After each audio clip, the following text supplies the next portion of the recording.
Doctor ലൈവിലേക്ക് സ്വാഗതം. നമ്മുടെ ശ്വാസകോശത്തെ ബാധിക്കുന്ന നിരവധി അസുഖങ്ങളുണ്ട്. ഇതിൽ വളരെ ഗൗരവമേറിയ ഒരു അസുഖമാണ് COPD. എന്താണ് COPD? ഇതുമായി ബന്ധപ്പെട്ടു വരുന്ന പ്രശ്നങ്ങൾ എന്തെല്ലാം, ചികിത്സകൾ, ഇതെല്ലാം ഇന്നത്തെ ഡോക്ടർ ലൈവിലൂടെ. നിങ്ങളോട് സംസാരിക്കുന്നത് തിരുവനന്തപുരം ഗവൺമെൻറ് ചെസ്റ്റ് ഡിസീസ് ഹോസ്പിറ്റലിലെ സീനിയർ കൺസൾട്ടൻറ്റ് പൾമനോളജിസ്റ്റായ ഡോക്ടർ ജീന ഡാലസ്. നമസ്കാരം ഡോക്ടർ. ഡോക്ടർ, ഇപ്പോൾ ശ്വാസകോശത്തെ ബാധിക്കുന്ന എന്ത് പ്രശ്നങ്ങളും, നമുക്ക് ശ്വാസതടസ്സം ഉണ്ടാകുന്ന എന്തും വളരെ ഗൗരവമുള്ളതാണെന്നറിയാം. എന്നാൽ ഈ COPD പലർക്കും ഇത് എന്താണെന്ന് തന്നെ അറിയാത്ത ഒരവസ്ഥയുണ്ട്. എന്താണ് COPD? ഇപ്പോൾ പറഞ്ഞ പോലെ തന്നെ വളരെ രോഗങ്ങൾ നമ്മുടെ ശ്വാസകോശത്തിനെ ബാധിക്കുന്നുണ്ട്. അപ്പോൾ അതിൽ നമ്മുടെ ശ്വാസം തടസ്സപ്പെടുന്ന അല്ലെങ്കിൽ തടസ്സപ്പെടാൻ സാധ്യത ഉള്ള ഒരു അസുഖമാണ് COPD. അപ്പം നമുക്ക് പലർക്കും ആസ്മയെക്കുറിച്ച് കൂടുതൽ അറിയാം. അതെ അതെ. അപ്പോൾ ആസ്മ പോലെ തന്നെ ശ്വാസം എടുക്കാൻ ബുദ്ധിമുട്ടുണ്ടാക്കുന്ന ഒരു അസുഖമാണ് COPD. പക്ഷേ ഇത് കുറച്ചുകൂടെ പ്രായം ചെന്നവരിലാണ് കാണുന്നത്. ഒരു 40 വയസ്സ് കഴിഞ്ഞ ആൾക്കാരിലാണ് കൂടുതൽ അനുഭവപ്പെടുന്നത്. പിന്നെ അലർജി സംബന്ധമായിട്ടുള്ള പ്രശ്നങ്ങൾ കുറവാണ്. ആസ്മയിൽ നമുക്കറിയാം അലർജി ടെൻഡൻസി അല്ലെങ്കിൽ മൂക്കൊലിപ്പ്, മൂക്കടപ്പ്, തുമ്മൽ, ഇതൊക്കെയാണ് കൂടുതലായിട്ട് കാണുന്നത്. COPDയിൽ വരാം, പക്ഷേ അതിൻ്റെ ഇൻറ്റൻസിറ്റി കുറവാണ്. പിന്നെ ഇതിന് ക്രോണിക് എന്നുള്ളൊരു വാക്ക് ഉപയോഗിക്കാൻ കാരണം എന്താണ് ഡോക്ടർ? അതെ, ക്രോണിക് എന്ന് പറഞ്ഞാൽ നമുക്കിപ്പം ഡയബറ്റിസ്, ഹൈപ്പർ ടെൻഷൻ പോലെ പെട്ടെന്ന് എടുത്ത് മാറ്റാൻ പറ്റുന്ന ഒരു അസുഖമല്ല. നമ്മുടെ ശ്വാസകോശം ആ രീതിയിലാണ് ബാധിക്കപ്പെടുന്നത്. അപ്പോൾ നമുക്ക് കംപ്ലീറ്റ് ആയിട്ട് ട്രീറ്റ് ചെയ്ത് ക്യൂർ ചെയ്യാൻ പറ്റുന്ന ഒരു ശ്വാസ തടസ്സമല്ല COPD. അപ്പോൾ ഇത് വന്നു കഴിഞ്ഞാൽ നമുക്ക് നിയന്ത്രിച്ച് നിർത്താൻ മാത്രമേ അതെ, കൺട്രോൾ ചെയ്യാൻ പറ്റും. പിന്നെ വളരെ നമ്മൾ പല രോഗികളെയും കാണുന്നുണ്ട്. അപ്പം ഓരോ ഡോക്ടറെ അടുത്ത് പോവും, കുറയുന്നില്ല, അവിടെ പോയിട്ട് കുറഞ്ഞില്ല, ഇവിടെ പോയിട്ട് കുറഞ്ഞില്ല എന്ന് പറയും. അപ്പം അതങ്ങനെ എടുത്തു മാറ്റാൻ പറ്റുന്ന ഒരു അസുഖം അല്ല എന്ന് നമ്മൾ പേഷ്യൻസിനെ മനസ്സിലാക്കി കൊടുക്കണം. കാരണം ഇത് കറക്റ്റാக ട്രീറ്റ്മെൻറ്റ് എടുക്കണം, നമ്മൾ പറയുന്ന രീതിയിൽ എടുക്കണം. അപ്പം ഏറെക്കുറെ നമുക്ക് കൺട്രോൾ ചെയ്ത് അസുഖങ്ങൾ കൊണ്ട് നടക്കാൻ പറ്റുന്ന അസുഖമാണ്. പിന്നെ ട്രീറ്റ്മെൻറ്റ് അങ്ങനെ നിർത്താനും പാടില്ല. അപ്പോൾ ഇത്തിരി കുറഞ്ഞു കഴിയുമ്പോൾ ആൾക്കാർ മരുന്നെല്ലാം അങ്ങ് നിർത്തും. നമുക്കൊരു കോളുണ്ട് ഡോക്ടർ. ഹലോ. നമസ്കാരം, സംസാരിച്ചോളൂ ഡോക്ടറോട്. മാഡം, എനിക്ക് സ്ഥിരമായിട്ട് ചുമയുള്ളതാണ്. TBയുടെ ടെസ്റ്റ് ഒക്കെ നടത്തിയിട്ടുണ്ട്, കുഴപ്പമൊന്നുമില്ല. പക്ഷെ എങ്കിലും ഇടയ്ക്ക് എപ്പോഴും ചുമയും കട്ടിയായ കഫവും ചിലപ്പോഴൊക്കെ ബ്ലഡും വരാറുണ്ട്. എത്ര വയസ്സുണ്ട്? എനിക്ക് 30 വയസ്സുണ്ട്. കല്യാണം കഴിഞ്ഞു, കുട്ടികളൊന്നും ആയിട്ടില്ല. പക്ഷെ അത് കാരണം മരുന്ന് കണ്ടിന്യൂസ് ചെയ്യാനായിട്ട് പേടിയാണ്. അങ്ങനെയൊക്കെ ഒരു പേടി ഉണ്ടാവുന്നത്. എനിക്കില്ലേ, ഏത് തരത്തിലുള്ള മരുന്ന് കഴിച്ചാലാണ്, എന്ത് ടെസ്റ്റ് ചെയ്താലാണ് അതിന്റെ അസുഖം കറക്റ്റായിട്ട് അറിയാൻ പറ്റുമെന്നൊക്കെ അറിയാൻ വേണ്ടിയിട്ടായിരുന്നു. ഓക്കെ, ഈ പറഞ്ഞു കേട്ടിട്ട് ശ്വാസം മുട്ടലാണോ ചുമയാണോ കൂടുതലും? ചുമയാ കൂടുതൽ, കഫക്കെട്ടുള്ള ചുമയുണ്ട്. ശ്വാസം മുട്ടൽ വരാറില്ല? ശ്വാസം മുട്ടലുണ്ട്, അതെപ്പോഴും ഇല്ല, വല്ലപ്പോഴും ഒക്കെ. കുഞ്ഞിലെ ശ്വാസം മുട്ടൽ വരുന്ന ആളായിരുന്നോ? കുഞ്ഞിലെ വരുന്നതായിരുന്നു. വീട്ടിലാർക്കെങ്കിലും ശ്വാസം മുട്ടലിന്റെ പ്രശ്നമുണ്ടോ? അലർജിയുടെ? ഇല്ല. പറഞ്ഞു കേട്ടിട്ട് ഒരു ആസ്മ അല്ലെങ്കിൽ കുറച്ച് അലർജി ടെൻഡൻസി ഉള്ള പോലെയാണ് ഇരിക്കുന്നത്. അപ്പം ഹോസ്പിറ്റലിൽ ഒരു ചെസ്റ്റ് ഫിസിഷ്യനെ കാണിക്കുക. ഒരു പൾമനറി ഫങ്ഷൻ ടെസ്റ്റ് എന്ന് പറഞ്ഞ് നമുക്കൊരു ടെസ്റ്റ് ഉണ്ട്. അപ്പം അതെ, PFT. അത് ചെയ്തോ? അത് ചെയ്തതാണ്. അത് ചെയ്തിട്ട് പിന്നെ പൊടിയുടെ അംശം ഉള്ളിലുണ്ടായിട്ടാണെന്ന് അവർ പറയുന്നത്. അപ്പൊ അതിന് ഞാൻ ഒരു സിറപ്പ് കുടിക്കുന്നുണ്ടായിരുന്നു. കുറെ ഗുളികകളൊക്കെ കഴിച്ചു. പക്ഷെ അത് നിർത്തി കഴിയുമ്പോൾ വീണ്ടും അതിലും ശക്തമായിട്ട് വന്നോണ്ടിരിക്കുകയാണ്. ഈ ചുമ അടിക്കടിക്ക് വരാറുണ്ടോ കാര്യമായിട്ട്? ഉണ്ട്.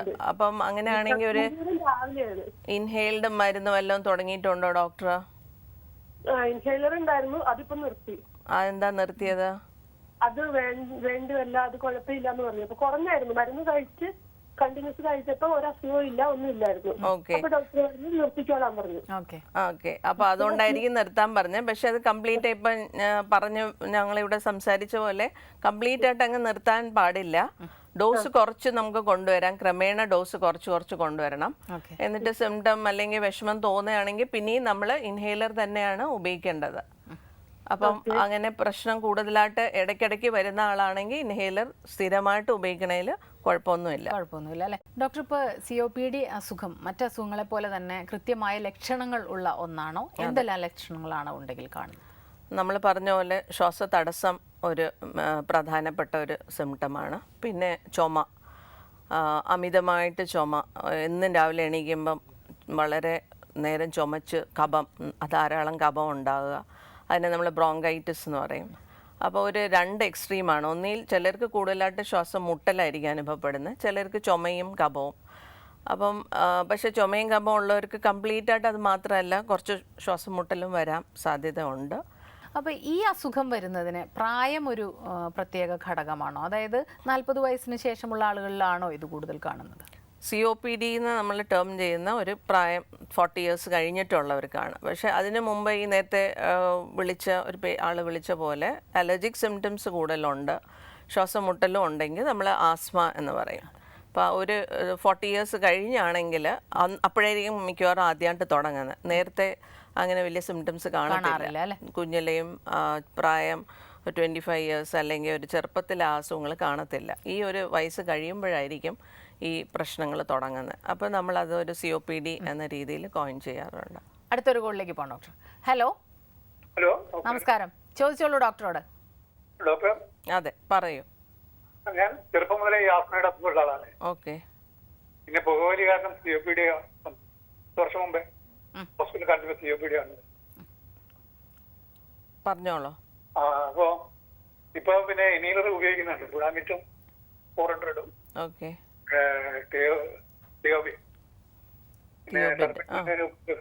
ഗുളികയും കഴിക്കുന്നു. ഓക്കെ. അപ്പൊ ശ്വാസകോശം ഡാമേജ് ആയി എന്നാണ് പറയുന്നത്. ഏതാ? ശ്വാസകോശം ഡാമേജ് ആയി എന്നാണ് പറയുന്നത്. ശരി. അപ്പൊ അതിന് എന്താണ് ഇപ്പൊ എപ്പോഴും ഇങ്ങനെ വല്ലാതെ ശ്വാസം മുട്ടുന്നുണ്ട്. ഇപ്പൊ എത്ര വയസ്സുണ്ട്? 57 വയസ്സ്. ഇപ്പൊ കൺട്രോൾഡ് ആണോ ശ്വാസം മുട്ടല്? കൺട്രോൾ എന്ന് പറയാൻ പറ്റില്ല, ഇങ്ങനെ മുട്ടിക്കൊണ്ടിരിക്കുന്നു. ശരി. ബ്യൂഡാമേറ്റ് മാത്രമേ എടുക്കുന്നുള്ളൂ? അതെ, ഇൻഹെയിൽഡ് ബ്യൂഡാമേറ്റ് മാത്രമേ ഉള്ളൂ? അത് ശരി. ടയോവ ഉണ്ട്. വേറെ ഷോർട്ട്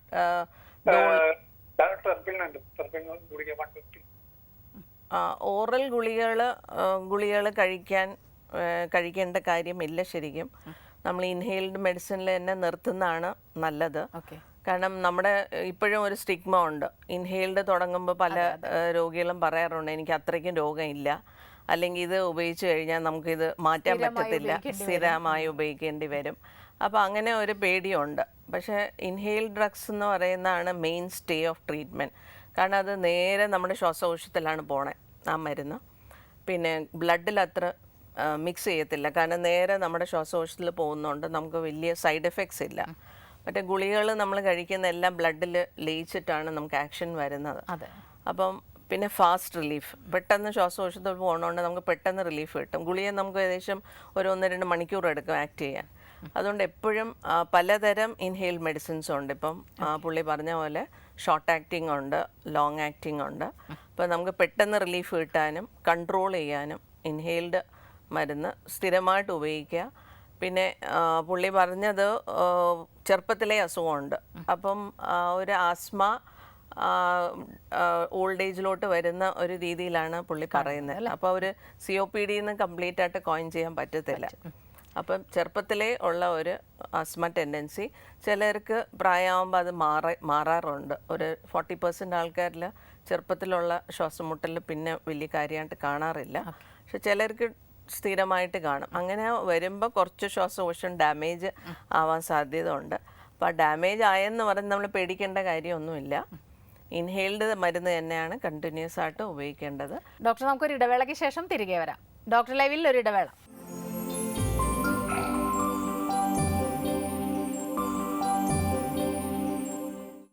ഡോക്ടറിലായി തുടരുന്നു. ഡോക്ടർ, ഇപ്പം നേരത്തെ നമ്മുടെ കോളർ പറഞ്ഞൊരു കാര്യം, അദ്ദേഹത്തിന് ആസ്മയുണ്ടായിരുന്നു ചെറുപ്പം മുതൽ, പിന്നീട് അത് COPD ആയി മാറി. ഇതിനിടയ്ക്ക് പറഞ്ഞത് സ്മോക്കിംഗ് ഉണ്ട് എന്ന് പറഞ്ഞിരുന്നു. സ്മോക്കിംഗ് COPDക്ക് കാരണമാകുന്നുണ്ടോ എന്നുള്ളതാണ്.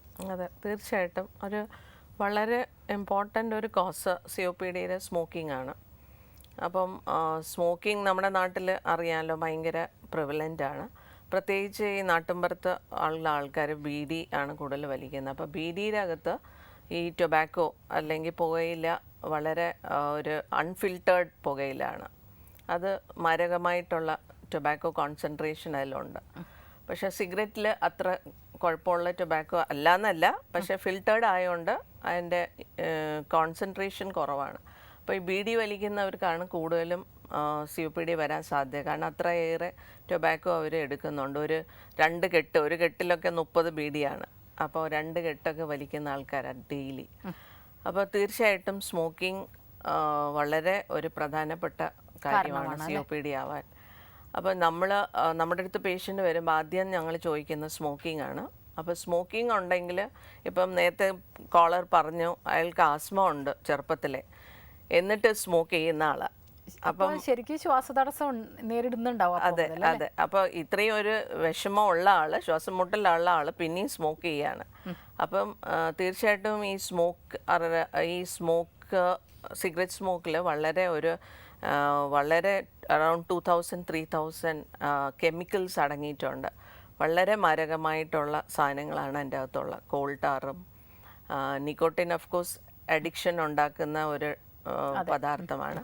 അല്ലെങ്കിൽ കോൾ ടാറ് പറഞ്ഞ സംഗതികൾ ക്യാൻസർ ഉണ്ടാക്കുന്ന സംഗതികളാണ്. അപ്പോൾ ഇതെല്ലാം മനുഷ്യൻ വലിച്ച് ഈ ശ്വാസകോശം, ഈ ശ്വാസനാളം എന്ന് പറയുമ്പോൾ വളരെ ഡെലിക്കേറ്റ് ആയിട്ടുള്ള നമ്മുടെ ട്യൂബാണ്. അപ്പോൾ ഇത് നമ്മൾ വായു ശ്വസിച്ച് നമ്മുടെ ഉള്ളിൽ ഓക്സിജൻ എത്തിക്കാനും പുറത്ത് കാർബൺ ഡൈ ഓക്സൈഡും വിടാനുമുള്ള ഒരു ഒരു പാതയാണ്. ആ പാതയെ ശരിക്കും നമ്മൾ സിഗരറ്റ് സ്മോക്കിങ്ങും അല്ലാതെ ഇങ്ങനെ സ്മോക്ക് ചെയ്യുന്ന വേറെ പല രീതിയിലും സ്മോക്ക് ചെയ്യുന്നുണ്ടല്ലോ, ഡ്രഗ്സ്. അപ്പോൾ ഇതെല്ലാം ആ ശ്വാസകോശത്തിൻ്റെ ലൈനിങ് എല്ലാം ഡാമേജ് ആവുകയാണ്. അപ്പോൾ ഒരു നോർമൽ ഒരാളുടെ ശ്വാസകോശം പോലെ അല്ല സ്മോക്കേഴ്സിൻ്റെ. അപ്പോൾ ഫുൾ ആ നാളം മുഴുവനും ഡാമേജാണ്. അപ്പോൾ തീർച്ചയായിട്ടും അങ്ങനെയുള്ളവർക്ക് പ്രതിരോധ ശക്തി ഇല്ല, അസുഖങ്ങൾ വരാൻ സാധ്യത, ഇൻഫെക്ഷൻസ്, TB ഇതൊക്കെ വരാൻ സാധ്യത കൂടുതലാണ്. COPD. നമുക്ക് അടുത്തൊരു കോൾ ഉണ്ട് ഡോക്ടർ. ഹലോ, നമസ്കാരം, ചോദിച്ചോളൂ. ഡോക്ടർ, അമ്മയ്ക്ക് വേണ്ടിയാണ് ചോദിക്കുന്നത്. അതെ, പറഞ്ഞോളൂ. അമ്മയ്ക്കാണെങ്കിൽ 20 വർഷത്തിൽ കൂടുതലായി ശ്വാസം മുട്ടലാണ്. ശരി. ഭയങ്കര നെഞ്ചിടിപ്പും നെഞ്ചുവേദനയുണ്ട്, ശ്വാസം മുട്ടലുണ്ട്. എത്ര വയസ്സുണ്ട് അമ്മയ്ക്ക്? അമ്മയ്ക്ക് 59 വയസ്സായി. ശരി. 20 വർഷമായിട്ട് ശ്വാസം മുട്ടലുണ്ട്. 20 വർഷമായിട്ട് ണ്ട്. അപ്പൊ ഈ അവസ്ഥാനം ഗുളിക കഴിച്ചോണ്ടിരിക്കുകയാണ്. അതെ. എന്നിട്ട് കുറവില്ല. അതെ. അപ്പം ഹോസ്പിറ്റലിൽ കാണിച്ചായിരുന്നോ? ഡോക്ടറെ കാണിച്ചായിരുന്നോ? ഡോക്ടറെ കാണിച്ചായിരുന്നു. ECG ആയിരുന്നു, ഒരു കുഴപ്പമില്ല. ശ്വാസം മുട്ടൽ കുറയുന്നില്ല. ഓക്കെ. അപ്പം ഈ PFT നമ്മൾ നേരത്തെ പറഞ്ഞ ടെസ്റ്റ് ഒക്കെ ചെയ്ത് നോക്കിയിട്ടുണ്ടോ? ചെയ്തായിരുന്നു. അപ്പൊ ശ്വാസം മുട്ടൽ ഉണ്ടെന്ന് പറഞ്ഞോ ഡോക്ടർ? ശ്വാസം മുട്ടലുണ്ടെന്ന് പറഞ്ഞായിരുന്നു. നെഞ്ചിടിപ്പ് കൂടുതലാണ്, ശ്വാസം മുട്ടലുണ്ട്. അതെ. അപ്പൊ ഹാർട്ടിന് കുഴപ്പമില്ല എന്ന് പറഞ്ഞോ ECG ഒക്കെ എടുത്തിട്ട്? കുഴപ്പമില്ലെന്ന് പറഞ്ഞായിരുന്നു. ഓക്കെ. അപ്പൊ നമ്മൾ നേരത്തെ ഇവിടെ പറഞ്ഞ പോലെ ശ്വാസം മുട്ടൽ COPD വരാൻ സാധ്യത ഏറെ ഉണ്ട്. ഇപ്പം 59 വയസ്സ്, 20 വർഷം 39 വയസ്സ് ഗ്യാപ്പ് തുടങ്ങിയതാണ്. അപ്പോൾ COPD ആയിരിക്കാനാണ് സാധ്യത കൂടുതൽ. അപ്പോൾ ഈ വലിക്കുന്ന മരുന്ന്, ഇൻഹെയിൽഡ് മരുന്ന് എടുക്കണം. പിന്നെ നെഞ്ചിടിപ്പ് എന്ന് പറയുന്നത് ഹാർട്ടിൻ്റെ പ്രശ്നം കൊണ്ട് വരാം, പാൽപിറ്റേഷൻ. അപ്പോൾ അത് ECG ചെയ്ത് എക്കോ ചെയ്ത് ഹാർട്ടിൻ്റെ അസുഖങ്ങൾ എന്തെങ്കിലും ഉണ്ടോ എന്നും കൂടെ റൂൾ ഔട്ട് ചെയ്യണം. ശ്വാസകോശത്തിൻ്റെ അസുഖമാണ് COPD ആണെങ്കിൽ ഇൻഹെയിൽഡ് മെഡിസിൻസ് തീർച്ചയായിട്ടും എടുക്കണം. എടുക്കുമ്പോൾ റിലീഫ് കിട്ടും. ഡോക്ടർ, ഇപ്പോൾ നമ്മൾ സ്മോക്കിംഗ് ഒരു പ്രശ്നമാണെന്ന് പറയുമ്പോഴും പലരും പറയുന്നത് ഒരുപാട് നാളുകൾ സ്മോക്ക് ചെയ്തിട്ടും വലിയ പ്രശ്നങ്ങളില്ലാത്ത ആളുകളെ നമ്മൾ കാണുന്നുണ്ട് എന്നുള്ളതാണ്. അപ്പോൾ ഇതിൻ്റെ ഒരു അവയർനെസ്, സ്മോക്കിംഗ് എത്രത്തോളം ഗുരുതരമായ ഒരു പ്രശ്നമായി മാറുന്നുണ്ട് എന്നുള്ളതിൻ്റെ ഒരു അവയർനെസ് കൊടുക്കുന്നത് നന്നായിരിക്കും തോന്നുന്നു, അല്ലേ? അതെ. ഇപ്പം പറഞ്ഞ പോലെ സ്മോക്കിംഗ് വളരെ ആൾക്കാർ എടുക്കുന്നുണ്ട്. സ്മോക്ക് ചെയ്യുന്ന ആൾക്കാർ വളരെയേറെ ആൾക്കാരുണ്ട്. പക്ഷേ ഒരു അസുഖവും വരുന്നില്ല. അവർ 80 വയസ്സ് 90 വയസ്സ് വരെയൊക്കെ ജീവിക്കുന്നുണ്ട്. അപ്പം നമ്മൾ ഒരു 20-25 ഇയേഴ്സ് ആയ പിള്ളേർ സ്മോക്ക് ചെയ്യുന്നവർ ത്രോട്ട് ക്യാൻസറായിട്ട് നമ്മൾ കണ്ടിട്ടുണ്ട്. അപ്പോൾ ഇത് നേരത്തെ ഞാൻ പറഞ്ഞ പോലെ ഓരോ രീതിയിലാണ് ഓരോരുത്തരുടെ ശരീര പ്രതികരണം. അപ്പോൾ നമ്മളാരും എല്ലാവരും ഒരുപോലെ അല്ല.